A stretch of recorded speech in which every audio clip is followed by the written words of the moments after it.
pour les militaires. Et on revient sur les actions menées par les armées françaises en Europe la semaine dernière. La formation de la brigade Anne de Kiev, réalisée conformément à la mission d'assistance militaire de l'Union européenne à l'Ukraine, touche à sa fin.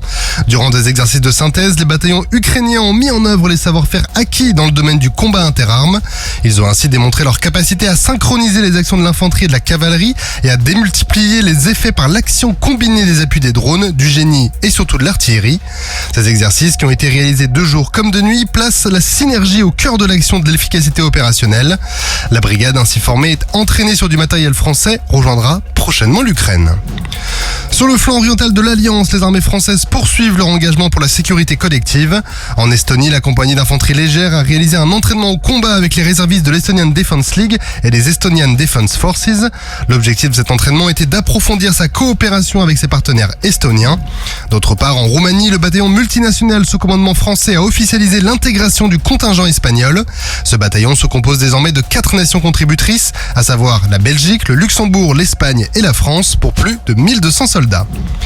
Et sur l'ensemble du flanc est de la mer Baltique à la mer Noire, l'OTAN a conduit la semaine dernière la plus grande manœuvre de tir d'artillerie jamais réalisée en Europe. Cet exercice Dynamic Front, avec plus de 3700 soldats engagés, met en œuvre la capacité de l'OTAN à commander les feux de l'artillerie à moyenne portée de 28 pays différents. Plus particulièrement, ce sont les artilleurs du 93e régiment d'artillerie de montagne français qui sont engagés aux côtés de leurs alliés en Finlande. Guidés par des observateurs, les canons César ont pu délivrer les feux lors d'un exercice basé sur un scénario de combat de haute intensité. En mer Baltique, les 3 bâtiments de la Marine nationale déployés en même temps ont participé aux activités maritimes de l'OTAN dans la zone la semaine passée. Une frégate française ainsi que le patrouilleur de haute mer commandant Blaison, eux, participaient à l'exercice de lutte anti-sous-marine Merlin qui était organisé par la Suède dans ses eaux territoriales. Cet exercice dirigé par l'OTAN a mobilisé des moyens en provenance de 10 pays alliés, la Belgique, le Danemark, la France, l'Allemagne, les Pays-Bas, le Portugal, la Norvège, la Suède, le Royaume-Uni et les États-Unis. Le chasseur de mines Croix du Sud, qui est actuellement intégré au sein du Task Group OTAN de guerre des mines, a lui terminé sa participation à une opération de recherche et neutralisation de mines historiques en Estonie. Au total, 11 mines ont été neutralisées. Et depuis, ces 3 bâtiments de la Marine nationale sont arrivés à Turku en Finlande pour prendre part à l'exercice interallié Freezing Winds. Cet exercice multilutte qui est organisé par la Finlande regroupera près de 13 nations et engagera plus de 4000 militaires en mer, à terre et dans les airs.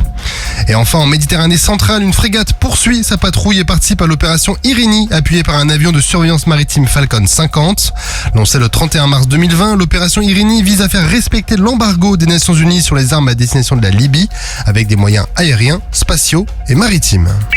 Sur terre, sur mer, comme dans les airs. Skyrock PLM, en équipe avec Uneo, la mutuelle des forces armées.